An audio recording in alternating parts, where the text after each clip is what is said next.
In the original Thor movie, Odin the All-Father taught us that you're never too old or powerful to get grounded by your dad. Well, Thor was quite literally grounded by being sent to Earth, or Midgard as those crazy Asgardians like to call it. And then dear old Poppy put a spell on his favorite weapon, making it so only someone worthy could wield it. In Endgame, we got confirmation that Thor was still worthy of wielding it, and apparently so was Captain America. But how is Jane Foster going to happen upon this mystical Asgardian weapon? And does it mean that Thor will become unworthy?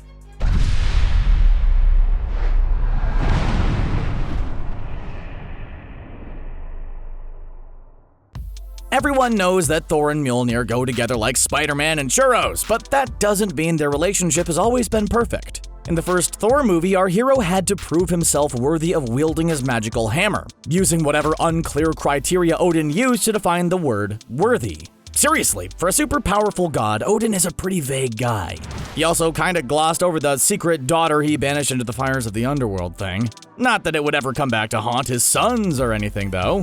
The Uru metal hammer Mjolnir has been synonymous with Thor for quite some time, because not only is it an awesome, powerful weapon, but it's also a testament to Thor's worthiness. Many heroes have tried and failed to wield it in the past, and whenever someone succeeds, it's pretty much one of the best things to ever make it to the big screen. Basically, what we're saying is that Mjolnir has been an important part of Thor's story, and you don't need the emotional intelligence of Korg to see that. Watching Captain America wield Mjolnir in Avengers Endgame was undeniably awesome, but the thought of someone else using it for keeps is surprising. At least if you haven't kept up with the Thor comic books. Will Mjolnir have a role in Thor Love and Thunder? And how could a human such as Jane Foster possibly use Thor's massive hammer? After all, in Infinity War, Thor specifically said only a few people are capable of possessing the physical and mental strength required to wield such a weapon. For quite some time, Marvel Studios has remained frustratingly silent about what we could expect from the fourth phase of MCU films. There had been rumors about Chris Hemsworth bidding farewell to the MCU, so finding out that there'd be a fourth Thor movie was quite a relief. But of course, Marvel had some surprises in store. Actress Natalie Portman, who played the role of Jane Foster in both Thor and Thor the Dark World, was conspicuously absent in Thor Ragnarok. Not only will Portman be reprising her role as Jane, but she'll also be making her debut as the mighty Thor. Now, if that announcement fails to excite you, we get it. There is no denying the Jane Foster we've seen so far in the MCU has been underwhelming, despite the best efforts of the talented Natalie Portman. The, quote, romance between Jane and Thor was always unconvincing, and she was frankly one of the weakest characters from the early days of the MCU. Heck, Chris Hemsworth has even admitted that he wasn't a fan of how Thor was portrayed in the first two Thor movies, so what chance did Jane have? Ragnarok revived Hemsworth's passion for the character, and most fans consider it to be the best of the Thor films. Director Taika Waititi did an incredible job on the movie, and he's back at the helm for Love and Thunder. We have high hopes that he'll be able to work his movie magic on Jane the way he did with the rest of the Thor franchise. Now, let's address another concern that many fans have about Jane wielding Mjolnir. What about Thor? Not only did Jane clearly end their romantic relationship, but now she's back for his hammer. The proof of his worthiness? Come on. Jane may have been an underwhelming character so far, but she's not evil. Plus, we all know Thor has a new shiny weapon to play with, and he even learned how to aim it at his enemies' heads this time. In the comic books, Jane obtains Mjolnir when things are going pretty terribly for her. Actually, pretty terribly might be the understatement of the century. She loses her husband and son in a car accident, and just to top it all off, she's then diagnosed with cancer. Yeah, when it rains, it pours, apparently. Around this time, Thor loses his ability to wield Mjolnir when Nick Fury whispers something to him during the original Sin storyline. What could he have said to separate Thor from his beloved Mjolnir? Clearly, if Thor can't use Mjolnir, he must be at his absolute lowest, and during this time, Jane gains the hammer, and with it, all of the powers of Thor. She uses it to take down the bad guys, and does such a good job that even Thor is won over. He starts calling himself Odin's son, while Jane goes on to become the new Thor. About Jane's worthiness regarding using Mjolnir, it's perhaps her final act as Thor that proves her worthiness the most. Apparently, there are some unpleasant side effects that can come with wielding an Asgardian weapon, and they don't pair well with chemotherapy. Each time Jane transforms into Thor, her body is purged of the chemotherapy that's helping her fight cancer. Not only does this go against the advice of her own doctors, but Doctor Strange as well. Yet, when the moment comes down to it and Asgard is on the line, Jane transforms anyway to save the day, at the cost of her own life. Jane becomes worthy of wielding Mjolnir because even though she's a human, and a sick one at that, she has what it means to be a true hero. If there's one thing we've learned from the MCU, it's that being a hero is about more than just having powers or access to super suits made with revolutionary technology.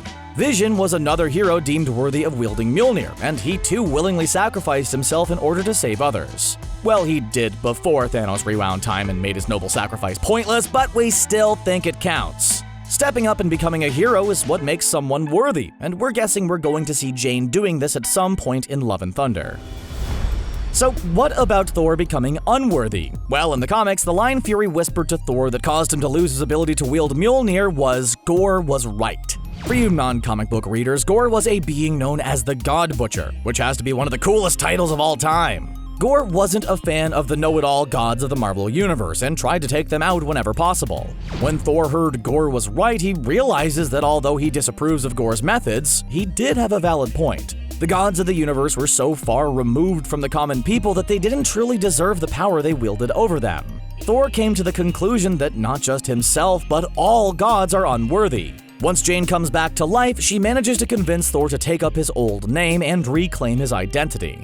We're guessing Marvel Studios will probably pass on incorporating a character known as the God Butcher into the MCU. Don't ask us why, it's just a hunch. So now we're left to wonder what event is going to cause Thor to become unworthy of Mjolnir, and we think we've already seen it. After our heroes failed to stop the decimation from happening, Thor fell into a deep depression, and to be honest, it was an understandable depression.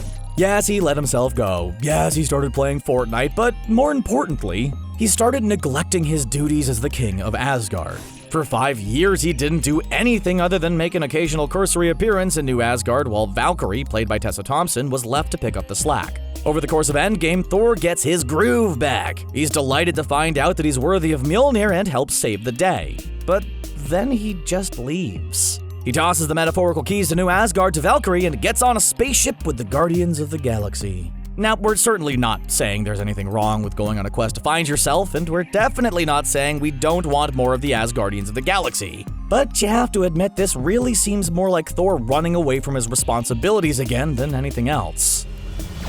Mjolnir was forged for the Asgardian royal family as a weapon capable of both destruction and rebuilding. If Thor's not willing to stand for Asgard, then it seems as though this should disqualify him from wielding Mjolnir. After all, clearly the Asgardians need someone looking out for them, which is why Thor left Valkyrie in charge. In fact, at Comic-Con, it was confirmed that we'll get to see Valkyrie in action as the ruler of New Asgard, which is something we're definitely excited for. Considering the place did okay while Loki was masquerading as Odin, we feel like the bar has been set kinda low. While talking about her role in Love and Thunder, Thompson stated as new king, she needs to find her new queen, so that'll be her first order of business. Avengers Endgame featured the first openly gay character in the MCU in a minor role, played by director Joe Russo himself. Marvel Studios promised greater diversity as we move forward into Phase 4, and Kevin Feige confirmed Valkyrie will be the first openly LGBTQ superhero in the MCU.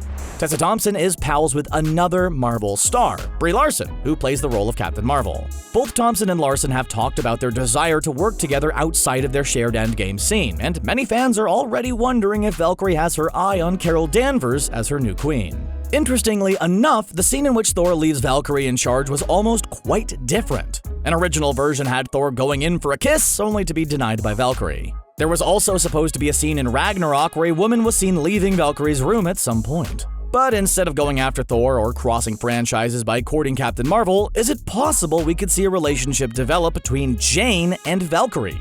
After all, if Jane's going to be wielding Mjolnir, then protecting Asgard is likely something these two have in common. In the comic books, Jane even becomes part of a new generation of Valkyrie, and gets an awesome new weapon called Undrjarn. We know the Valkyries of the MCU were destroyed by Hela before Odin banished her, and we'd definitely love to see this elite group of warriors reformed. It'll be interesting to see how Valkyrie, Thor, and Jane take on their new roles in the MCU, and how their relationships with one another may change or develop in Love and Thunder. Even if you've read the comic books, we have no doubt Marvel Studios will switch things up enough to keep things interesting and keep us guessing until the very last moment. What role will Mjolnir have in Thor Love and Thunder? Will it end up back in the hands of Odin's son? Will it remain with Jane, or will it be unceremoniously launched into the sun? Share your predictions with us in the comments section below, and then click on that subscribe button for more videos from us here at CBR. Bye for now.